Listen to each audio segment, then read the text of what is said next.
রাজপুতরা পরিব্রাজক স্বামীজি আবু পাহাড়ে এক মুসলমান উকিলের বাড়িতে এসে উঠেছেন। একদিন ক্ষেত্রী রাগের প্রাইভেট সেক্রেটারি জগমোহনলাল ওই উকিলের বাড়িতে এসে স্বামীজিকে দেখলেন। স্বামীজিকে তিনি প্রশ্ন করলেন, আপনি তো হিন্দু সাধু, আপনি মুসলমানের বাড়িতে আসেন কি করে? যা ধর্মীয় ভেদাভেদের ইঙ্গিত মাত্র স্বামীজির কাছে অসহ্য ছিল। তিনি গর্জে উঠলেন, আপনি বলছেন কি? আমি তো সন্ন্যাসী, আমি আপনাদের সমস্ত সামাজিক বিধিনিষেধের ঊর্ধ্বে। আমি ভাঙ্গি অর্থাৎ মেথরের সঙ্গে পর্যন্ত খেতে পারি।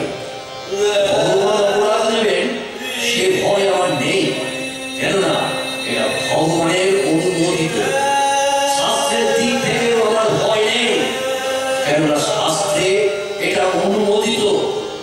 তবে আপনাদের এবং আপনাদের সমাজে ভয় আছে বলে আপনারা তো আর ভগবান বা শাস্ত্রের ধার ধারেন না।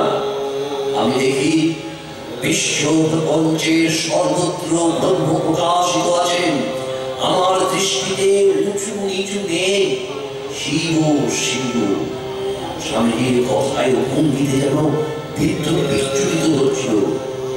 জগমোহনলাল মুগ্ধ হলেন। শিব সুন্দর কে যোগীশ্বর সুর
সুর